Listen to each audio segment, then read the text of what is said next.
Hey y'all, Michael Jarrett here, and this is episode 2 of our series called The Mission. And whether you are part of this thing through praying with us at trinitymission.org or a donor, supporter at the Trinity on the Border mission, or just if you just wandered in here by accident, it's great to have you. And we're going to, today's episode is going to be about showing you around the mission building. I realized that there were several things I didn't talk about in episode 1 of things that we're doing, and we might cover some of those things today as well. But today, just wanted to kind of let you see the space where it's kind of our headquarters of the Trinity on the Border down here in Harlingen. You can see the building behind me. It's, you know, we cleverly disguise it with the word mission right above the door. And yeah, so this is this is where the last episode was filmed. This is where we do the free clinic, where we have our Sunday church services, and where we have other meeting opportunities as well. There, we're going to go around and look at it a little bit in just a second here. I want to give you all a little bit of an idea of where it is, where it's located. We're in downtown Harlingen. You can kind of see behind me. There's you know, you might be able to see it right now. There's what's called the tracks, and we're on what's called the wrong side of the tracks, but they're trying to remedy that and make it a little bit more of the right side of the tracks. We have some new businesses that are down here. We have it was kind of the first locally owned coffee shop here in this grayish blue building there, and then a locally owned restaurant in the yellow building there, and then it's called Procured. They have all kinds of, I don't know, it's like procured thrift store type items. It's really kind of nice stuff there. And then there's an exercise studio there, and then a park over there where the majority of the homeless people in Harlingen live. So this is where we are in downtown Harlingen. This is right over here. You can see this fence and the doors open. That's where we have currently we're having our services are outside since we're in the pandemic. It's September of 2020, and so we have them over here under the tree. We spread out here. We put the altar right underneath the tree, facing east, and we do them at 8 o'clock in the morning on Sundays. And the shade, we stay in the shade for most of the time. We were able to do it all summer long, and without any fatalities. It got a little warm a few times, but certainly without any fatalities. So this is our building. When we talked last week about, or I don't know how often I'm going to put out this dang thing. When we talked in the last episode about the free clinic, this is set up right now. It's set up for the free clinic. Since the pandemic, we haven't been worshiping in here, and so we just leave the space set up for the free clinic. We used to reorganize it. This area here, you can see where we do intake. It used to be over here to this side, and but in this area used to be kind of a hospitality area. We had a sofa and some chairs, and would receive people, a carpet, and just kind of a nice place to be. But right now we have it just as it's set up as for the clinic all the time. And then this area is where we used to set up for the clinic, but now we just kind of have our way station, and then we'll have a health counselor here who is bilingual, and she'll operate out of here, so that these two women are staying far, you know, maintaining a good safe social distance. We used to, in this room, when we would set up for clinic, we would set up chairs, and you saw that in the picture. If I have the tech skills, I'll try to superimpose that picture over me talking right now, but I'm not guaranteeing anything. But you can see that there was a picture where there were people sitting in a waiting area, and that was the hospitality that we would like to offer again soon, and that we used to offer. But now we actually make them wait outside, and we set up chairs about 10 feet apart along the front of the building, and they wait outside. And then we also set up some chairs in the shade of the tree where we worship on Sundays, and so there's shade there until about 10:30 or 11. So it's not super terrible. But then this is our mission. I just kind of let you see it. we got it and it was just an empty building. We built out all the walls and rooms and everything. We were able to design it the way we wanted it, and I'm pleased with the way it turned out. I did all the work, so you know, that's kind of I don't know, self-congratulatory or whatever. This is where we kind of have the books and whatnot. One of the things that I didn't mention is that in the last video, you can't see that, is that I'm the chaplain for the Coast Guard as well. It's one of the things we do, and I didn't talk at all about our Sunday worship services that we do, which we've been doing those for most of the time that we've been down here. We spent a year worshiping at the Orthodox Church, and we started out in our Anglican worship services. We started out in our living room, and we actually have some pictures of that. Maybe we'll superimpose one over here. That'd be kind of cool if I can figure that out. And then once we got this building, we got it in, I believe, the fall of 2017, and it took me about 4 months to remodel it while we were doing the other stuff as well. And then our first worship service, which maybe I'll superimpose a picture of that. Our first worship service was on Palm Sunday of 2018. And then we kind of were off and on during the summer, and then we started in full in the fall of 2018. So, we also have worship services, and then, you know, I mentioned Father Daniel in the last episode, but he is our missionary curate. We have a program where people from around the country can come down and spend a year or 2 years with us as part of their training for generally the priesthood.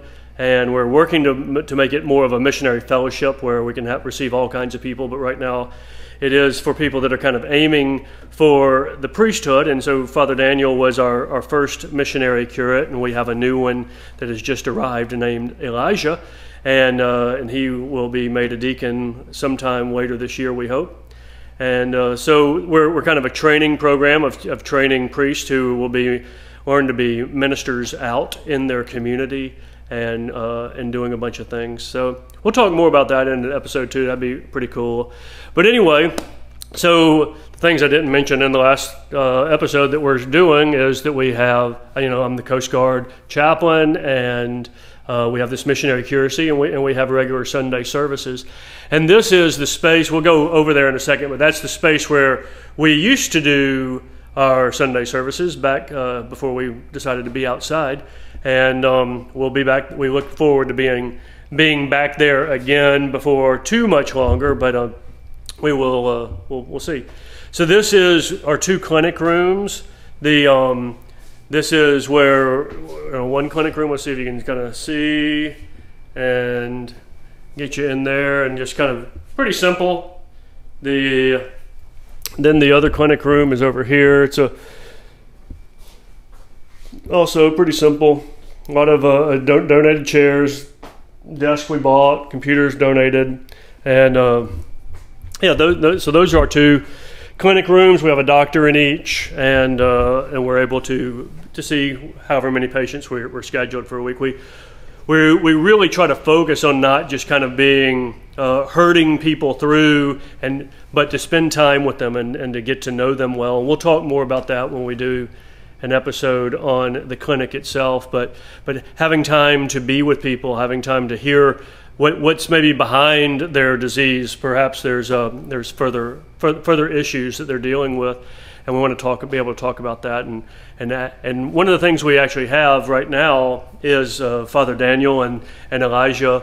They serve as chaplains for the clinic, and so we're able to provide a place where if while talking to the doctor, you know, especially during this pandemic, the doctor may say, you know, hey, are you interested in talking more about spiritual things or whatever? Or it seems like you're going through a lot right now. Are you interested in processing that with someone? And we're able to hand them off to a chaplain to do that. And right now at this clinic, we do that in our old chapel space, and we'll show you that right now. So this is our old chapel space where we used to do our worship services, and we had chairs all along the edges here, and then the altar was a little bit more dressed up than it is now. But right now we move it out into the yard every Sunday, so we just kind of leave it as it is, and never mind the turpentine. And so we just stack our chairs right now. We move them out there, and take everything in here goes out except for the soft for the sofa over here, and these big chairs here, which are now socially distanced, appropriate counseling area and discussion area. And then this is our worship space, where we have a cross, and we have our altar table, and they have an icon of Jesus, the King of all creation.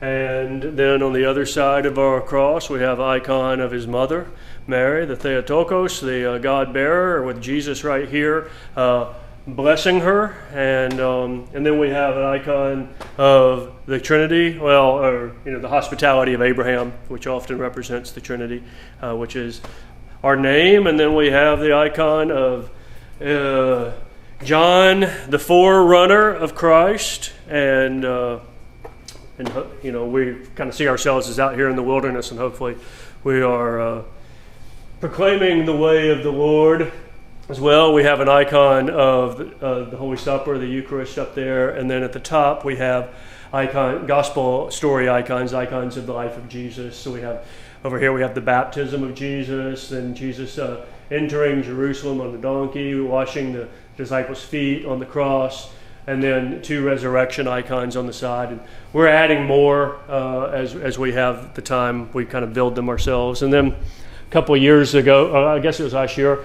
on All Saints' Day, we had the people who worship with us, we had them bring in an icon that they particularly identified with, and then tell the story of why they identified with that saint, and or in case sometimes it was just a modern icon. But then we put those over here to be part of our community of angels and archangels and all the company of heaven worshiping God. So this is kind of the rear of the places where we have the mission office here, where we don't spend a whole lot of time there, but we had a couple people who worked on submarines been through here, and they said it reminded them of submarine life, where we have kind of everything here that we do in just our mission offices are right there. Nothing fancy, for sure, but a little bit of a place to get some work done. We have, we have a bathroom. We only have one bathroom in the building, but it is reasonably nice, hopefully. Spent a lot of time on the woodworking there. And then we have our utility area and slash sacristy. It's always good to give everything a double duty, and that's what we do. And then those doors just lead back out to that yard where I showed you earlier, where we're doing our worship services currently. So, I forgot to show you this one other room that. So this is the front door here. This is where we are. The front door is straight that way with the 2 clinic rooms. We walked into the chapel, and then kind of right here is also what used to be an office, which is now turned into a refrigerator and stuff to clean, sink and supplies for every Sunday before the pandemic. Every Sunday after worship services, we would have a meal together, and so that was just where we kept all the supplies for that. So anyway, I hope that you have enjoyed this episode 2, which we're calling Tour of the Mission Building, and look forward to seeing you in further episodes of this series called The Mission of the Life Along the Way YouTube channel. And it's good to be with you, good to be praying with you, good to have you join me here via video, and hope to see you again soon. Dios te bendiga.